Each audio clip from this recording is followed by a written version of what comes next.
Ani waganatsing odawa nishnabekwe bapa ugnishanawa and dishnakash migizindoram. So I had someone ask me the other day, Meredith, what are you saying and why do you say it? And I was like, oh, that's a pretty fair question. So whenever I start something, you'll hear me speak in Anishinaabe, and it's because in my family, what we were taught is when you're going to say something from the heart and something truthful, so love and truth, you need to make sure that all of your ancestors can hear you. And the one way that they can hear you is if you call them and let them know that you're going to speak. So I just said good morning or hello. Essentially I'm Meredith. I'm, from Waganaxing, which is Little Traverse Bay, the land of the crooked tree.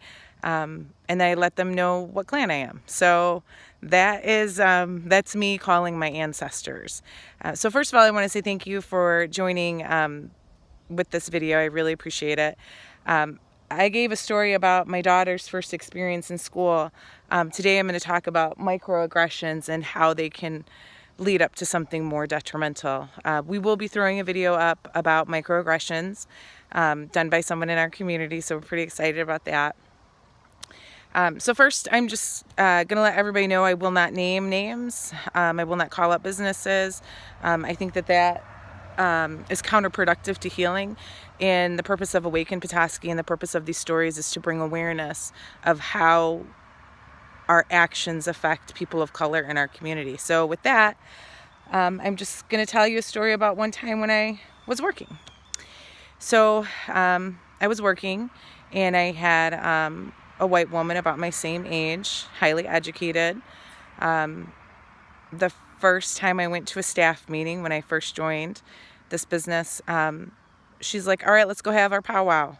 And I was like, being the only minority on staff, and clearly I made no bones about being Indian, I was just shocked. And I said, actually, could we not call it a powwow because it's actually a staff meeting? And if you were going to say it, you could say it in my language, which is Jintamuk. But really, even that's not appropriate because a powwow is, according to my teachings, a place where natives were able to keep their culture alive, their songs, their music, without being harmed, as a show of pageantry, when really it was how we tried to stay alive with our cultures and customs and traditions and just being the social culture that we are. And so she looked at me and she's like, okay. Even though I stopped her and said that's not appropriate, I find it offensive, she continued to call staff meetings powwows. She later became my supervisor and was organizing a fundraising event.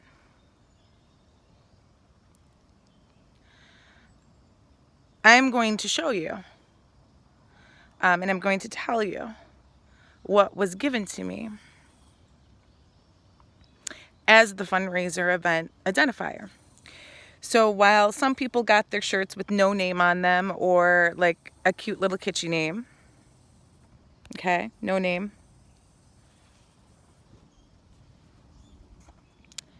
mine literally said powwow. And I was supposed to be okay with this.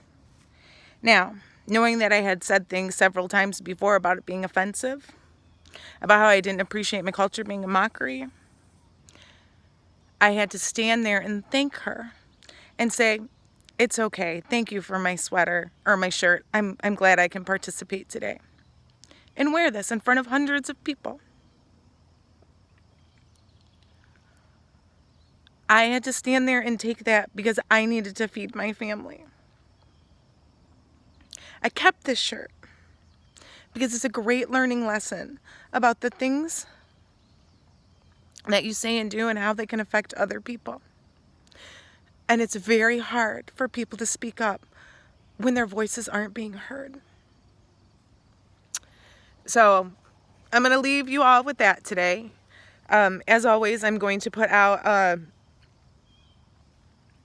a call to other people of color. Please get a hold of Sheila and I.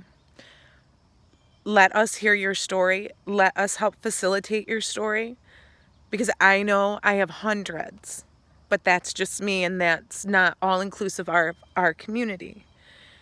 The big goal of Awaken Petoskey is to get these stories out and make your voices heard. So please, join Sheila and I in Awakening Petoskey.